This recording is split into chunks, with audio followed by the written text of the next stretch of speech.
Hello YouTube family. कैसे हो आप लोग? होप आप लोग सब बहुत बहुत बहुत अच्छे होगे। ये मैं लाल बाग आई हुई हूँ।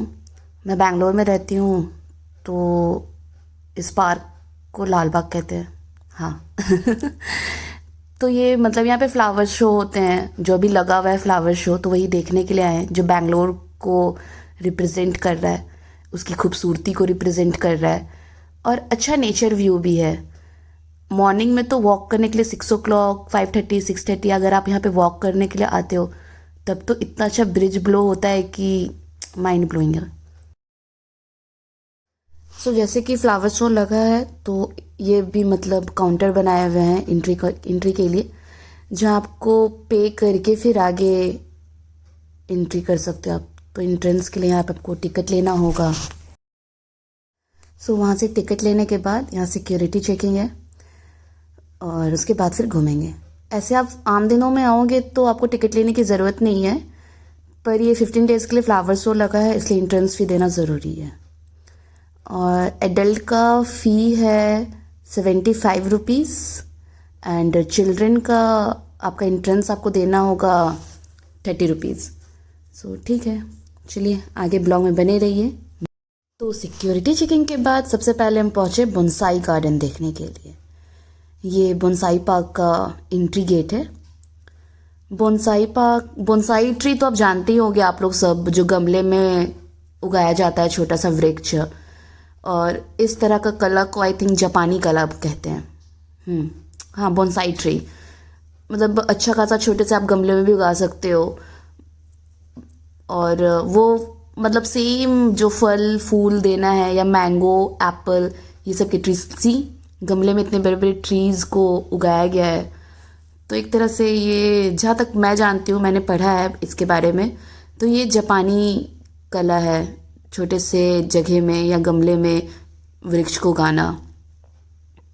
तो बहुत सारा मतलब प्लांट वृक्ष को उगाया गया था ये शो के लिए। और एक साइड में है जहाँ पे ये लोग सेल भी करते हैं, पर वो साइड क्लोज था। और सो वहाँ से बाहर निकलने के बाद यहाँ पहुँचे। यहाँ पे सब फ़ोटो शूट के लिए अच्छा है, एंड बहुत बड़े एरिया में ये पार्क है ना। तो मैं यहाँ से नहीं गई, मैं जो जो इम्पोर्टेंट था मैं वो कवर किया मैंने। तो अच्छा था, आप इधर से भी जा सकते हो, पूरा छाया है, शैडो है ट्री का, फ़ोटो शूट के लिए तो और अच्छा है। तो उसके बाद फिर यहाँ ये जहाँ से हम लोगों ने एंट्री किया, बोनसाई ट्री देखा, उसके बाद अब आगे की ओर निकल पड़े। यहाँ ना और एक बात, ख़ास बात क्या है ना, यहाँ इतने सारे ओल्ड ओल्ड ट्रीज़ है, उन लोगों को मतलब उनके ऊपर इतना अच्छा कलाकृति किया गया है कि आपको भी देख के बहुत पसंद आएगा। और ऐसा सिर्फ एक ट्री पे नहीं किया गया ये, हाँ, घूमने के लिए सीनियर सिटीज़न, मतलब बहुत सारे ट्रीज़ हैं जहाँ पे मतलब देखो कितने सुंदर से बनाया हुआ है। बहुत सारे जगह है जहाँ पे आप फ़ोटो शूट करा सकते हो, सी। और ये सब बहुत पुराने ट्रीज़ हैं वहाँ पे। सो अब हम लोग फाइनल पहुँचे हैं जहाँ बैंगलोर की खूबसूरती को दिखाया गया है, कर्नाटका की खूबसूरती को। तो चलिए आगे देखते हैं उसकी हिस्ट्री। ओह वाह यार, कर्नाटका, बैंगलोर, इसरो ऑब्वियस है, रिप्रेजेंट तो करेंगे ही। रॉकेट, जेट प्लेन, कितना खूबसूरत से पूरे फ्लावर से उसको मतलब बनाया हुआ है। अच्छा है ना, अपने मतलब हमारे इंडिया में इतनी खूबसूरती है ही। सो आइए अब देखते हैं हिस्ट्री बेस्ड बेंगलुरु हमारा। अब तक का सफ़र हमारा, हिस्ट्री, बैंगलोर का history and early political period तक का सफ़र। तो जानते हैं कैसा था हमारा बेंगलुरु। तो देखिए मेरे साथ। ऑब्वियस है, बेंगलुरु तो known for IT hub, and ISRO तो जान है बेंगलोर की, सी। तो फर्स्ट में इन लोगों ने इसरो को रिप्रेजेंट किया है, कुछ टेम्पल्स है उसको रिप्रेजेंट किया है। फिर Bangalore is known for IT hub, science and technology. Bangalore as a capital and city of science and technology. तो उसके बारे में कितने सारे कंपनीज नॉट कंपनियाज कितने सारे कंपनीज बैंगलोर में है। और अभी भी ना मतलब बैंगलोर के कुछ कुछ पैलेस ऐसे हैं जो मतलब एक किंग पैलेस की तरह वो बने हुए हैं, क्योंकि कर्नाटका के बहुत सारे रीजन किंग रूल में रहे हैं। तो ये हमारे कैंपागोरा किंग, इनके नाम पे बहुत सारा मतलब इनके नाम पे एयरपोर्ट है, कैंपागोरा एयरपोर्ट। फिर कुछ आपको रेलवे स्टेशन भी मिलेंगे, कैंपागोरा रेलवे स्टेशन। तो इनके नाम पे मतलब अच्छा खासा यहाँ पे है।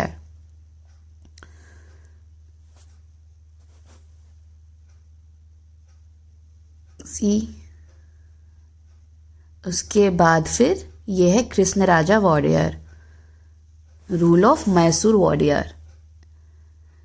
कृष्ण राजा मतलब इनके नाम पे एक मार्केट भी है, मतलब इनके नाम पे अभी नहीं, इनके समय इनके टाइम पे जो इन्होंने मार्केट बनाया था कृष्ण राजा मार्केट, वो है। तो उसको भी रिप्रेजेंट किया गया है, दिखाया गया है। फिर ये ब्रिटिश का रूल शासन हुआ था। मैंने बोला था ना कृष्ण राजा मार्केट, जो अभी बैंगलोर के जो निवासी है वो तो सब जानते ही होंगे, केआर मार्केट, सबको ही जानता है K R market.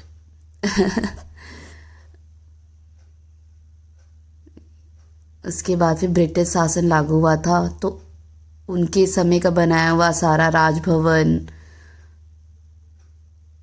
Rules regulation, Bangalore under British commissioner.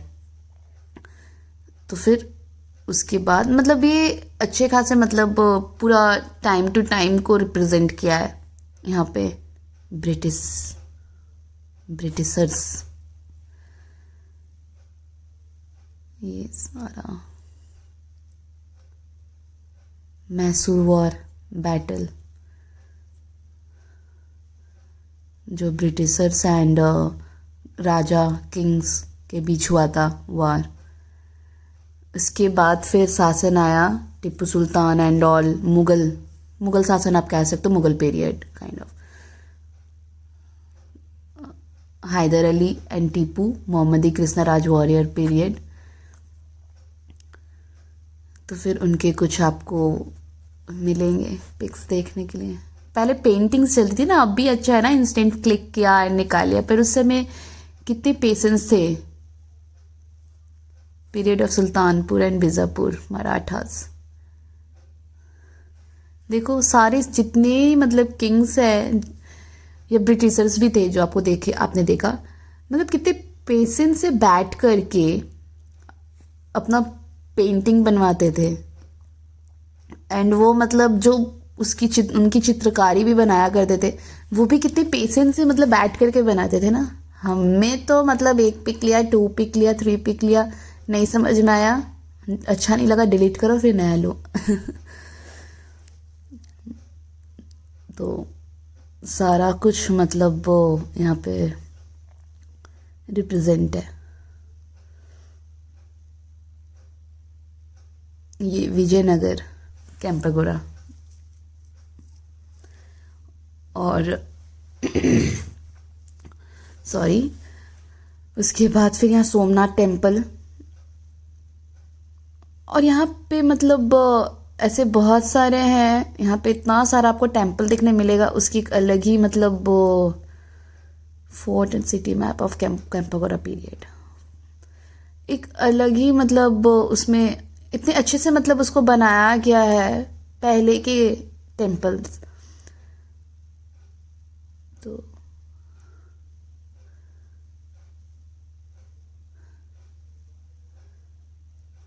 ये सेम इस साइड जो मैं ले रही हूँ ना, सेम उस साइड भी सेम चीज ही है। ये सारा, ये जितने सारे आप देख रहे हो ना, ये सबका एक अपना साइन था, सिंबल था। जैसे काइंड ऑफ अशोका चक्र, अशोक जी का अपना एक सिंबल था, तो वैसे ही इन सबका एक अपना अपना एम्बलम था, अपना अपना राजाओं का एक चिन्ह था, आप चिन्ह बोल सकते हो, हाँ एक चिन्ह था। ये I think emblem of the Rashtrakuta dynasty. तो जैसे हम लोग अपने अपने सिग्नेचर से जाने जाते हैं तो वैसे ही मैं राजा हूँ, हमारा ये फ्लैग, हमारा ये एम्बलम, हमारा ये चिन्ह, उस समय लोग वैसे ही जाने जाते, मतलब अपने डायनेस्टी को प्रेजेंट करते थे। उसके बाद फिर ये अर्ली पॉलिटिकल एक्टिविटीज़ इन बेंगलुरु, हाँ ये पीरियड स्टार्ट हुआ। तो फिर यहाँ पे मतलब अपना एक अलग लोगो, अपना एक अलग चिन्ह बनाया गया। और बस कुछ केव्स आपको देखने को मिलेंगे। ये केव गुफा, कुछ वेपन्स कि पाषाण युग में, पैथोलिटिक पीरियड में जो लोग यूज़ करते थे, वो वैसा वेपन है। बस ये था क्ले वर्क। हाँ ये जो है, ये मैं मतलब आपने देखा होगा एंट्री करते समय वो लाल बाग, पेनिसुलर नाइस रॉक लाल बाग फॉर्मेशन, मतलब वो जो राजा थे मुझे भी राजा का नाम नहीं याद आ रहा, उन्होंने ये बनाया था। ये ऊपर में टेम्पल है, मैं ऊपर तो नहीं गई थी क्योंकि सच में इतनी धूप, कड़ी धूप थी कि मुझसे नहीं हुआ, तो वो बनाया था। और ये देखिए कितना सारा क्राउड है, मतलब कितनी भीड़ उमड़ी हुई है। ये जो आप अंदर देख रहे हो ना, ये इसके अंदर में फ्लावर शो लगा हुआ है। तो अभी हम लोग चलते हैं और फ्लावर शो देखते हैं। ये एग्ज़िट गेट है, दूसरे रास्ते से मतलब आगे जाके टर्न करना होगा लेफ़्ट, वहाँ से फिर एंट्री गेट है। तो चलिए देखते हैं फ्लावर शो।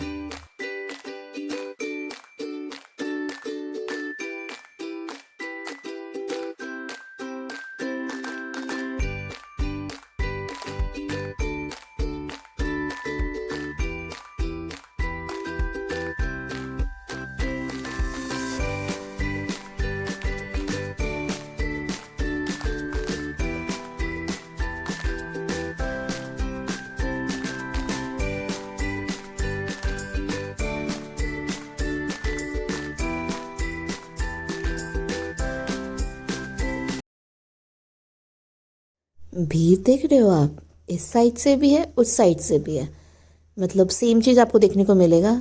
इस साइड से फिर आप देखते हुए एग्ज़िट करो, वो उस साइड वाले लोग फिर उस साइड से देखते हुए अपना एग्ज़िट करेंगे। तो अच्छा था, मैनेजमेंट तो अच्छा किया हुआ था, होना भी चाहिए। तो स्टार्ट करते हैं देखना फ्लावर शो।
वहाँ से फ्लावर शो से निकलने के बाद हम लोग दूसरे एरिया में, मतलब वही एरिया है यहाँ हॉर्टिकल्चर ट्रेनिंग मतलब बताया जाता है कि मतलब कैसे कैसे आप ग्रीन वेजिस को प्लांट कर सकते हो, उगा सकते हो। तो उसी कितने सारे टोमेटोज़ हैं एंड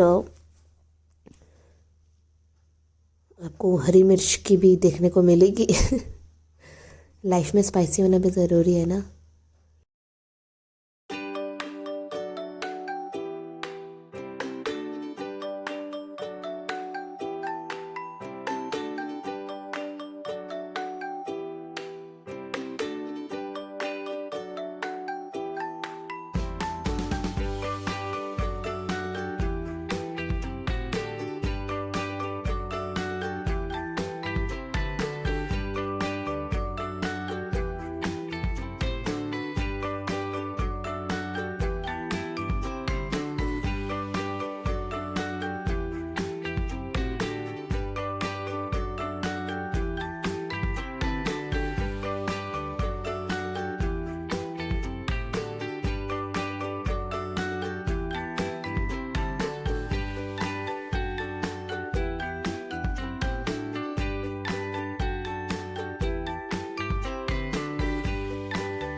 आइए तब हम लोग चलते हैं स्टॉल देखते हैं, स्टॉल में देखते हैं क्या क्या न्यू लगा है, क्या क्या मिलता है हमें खरीदने को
तो होप आप लोग को मेरे साथ लाल बाग घूम करके बहुत मज़ा आया होगा। तो अब निकलते हैं घर की ओर, बहुत घूम लिया। एंड बहुत धूप भी हो रहा है, तो करते हैं एग्ज़िट, चलते हैं। एंड लाल बाग के अपोजिट ही बस स्टैंड है, तो बस से जाऊंगी क्योंकि बस में सिर्फ 20 रुपीज़ लगेगा, और अगर ऑटो से जाऊंगी तो 180 रुपीज़ मुझे देना होगा। तो 20 रुपीज़ ही दे करके जाते हैं घर। और ये एग्ज़िट के लिए अच्छा है ना, यहाँ से मतलब धूप भी नहीं लगेगी, आराम। तो मैंने एग्ज़िट तो बोल दिया था, बाहर निकली तो ये मुझे दिखा कोकोनट फ्लावर। तो ये 100 का है, एंड ये छोटे वाला 80 रुपीज़ का है। तो मुझसे रहा नहीं गया, तो इसलिए मैंने बोला कि कोकोनट फ्लावर खा के बस पकड़ते हैं। वाह। तो ये भैया बता रहे थे कि मतलब वो जो कोकोनट है वो होता है, तो उसको फिर वो लोग मिट्टी के अंदर गाड़ देते हैं, जिसके कुछ दिन बाद फिर उसमें फूल आ जाता है, तो उसके बाद फिर वो लोग सेल करते हैं। तो अच्छा, इसके साथ क्या दिया था ना, नारियल था और जैगरी, मतलब नारियल flower, coconut flower and jaggery दिया था खाने के लिए। अच्छा था टेस्ट। कोकोनट का फ्लावर तो ऐसे ही, मतलब कोकोनट का फ्लावर, कोकोनट वाटर, सब तो इतना अच्छा ही लगता है। ये मुझे पता नहीं था, तो वही मैं पूछ रही थी क्या है, तो वो उन्होंने बताया कि जैगरी है, थोड़ा सा स्वीटनेस को और बढ़ाएगा। तो जैगरी, कोकोनट फ्लावर, और खाते, टेस्ट करते हैं। अच्छा था, नेचुरल, वरना अच्छा लगा। सच में बहुत अच्छा था। ये मैं बस में बैठ गई एंड अब घर की ओर निकल पड़ी। तो होप आप लोग को मेरे साथ लाल बाग घूम के मज़ा आया हो। आप लोग इसी तरह ब्लॉग में बने रहिए, प्यार करिए ढेर सारा, लाइक करिए, शेयर करिए, सब्सक्राइब करिए, एंड कमेंट में बताना कैसा लगा आप लोग को फ्लावर शो देख करके। चलो मिलते हैं नेक्स्ट ब्लॉग में। Bye, take care, love you.